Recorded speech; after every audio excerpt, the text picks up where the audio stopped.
There is an ideology which has existed in every society throughout human history.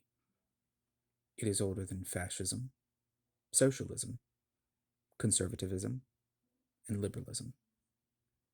It falls on no end of the political spectrum, and yet all of them, as its adherents may present themselves as representative of any other belief system. This hidden ideology is corruption, is deceit, is self interest.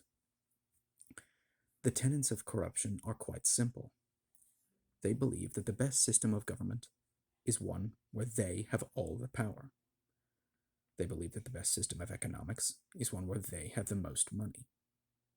They believe that the best social order is one where people like them are socially favored, and people different from them are socially ostracized.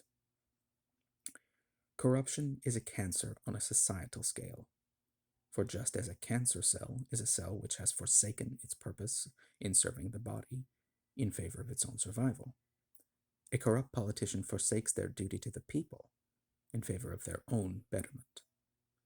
It is for this reason that I believe too much time is spent focusing on thwarting political rivals, and not enough time is spent attacking corruption.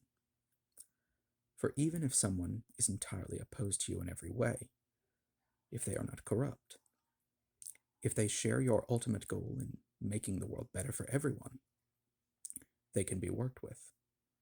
But the corrupt does not share this goal. They are not interested in improving everyone's lives, only their own and those few whom they associate with. Within our own American politics, there have been examples of corruption and subversion of the American people on both sides of the aisle. In 2016, during the Democratic primaries, there was evidence that the Clinton campaign collaborated with both the Democratic National Convention and with several major news organizations, such as CNN or MSNBC, in order to sabotage the campaign of Bernie Sanders. They didn't do this because they had some ideological opposition to him. They did it because they knew they would benefit personally from it.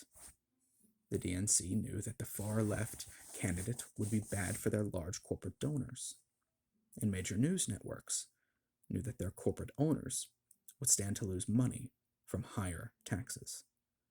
So, they conspired to support the candidate that they hoped would help secure their personal wealth. Similar corruption can also be seen in the Republican Party. We saw in 2001 how the Bush administration lied about weapons of mass destruction in Iraq so as to justify a costly and destructive war in Iraq and Afghanistan that has been raging for almost 20 years now. They did this not because they had some system of moral beliefs that compelled them to these actions. They did it because they stood to personally benefit. They knew that by manipulating the American people into supporting a war, they could make money for the oil industry and for the military and industrial complex that supported their campaigns. Corruption even exists beyond our contemporary politics, with proof of its existence even going back into antiquity.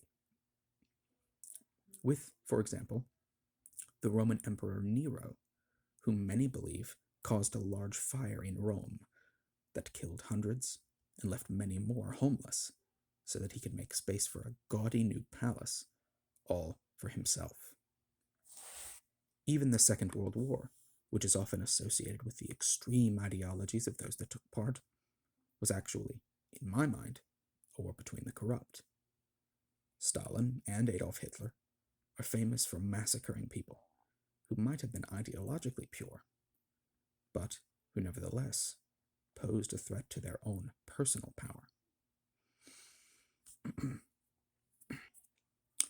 With this knowledge of the universality of corruption in mind, I say it is important that instead of focusing on demonizing those with whom we disagree, we should instead look more closely into their personal financial and political interests in order to discover if motivations exist beyond their devotion to the people they serve.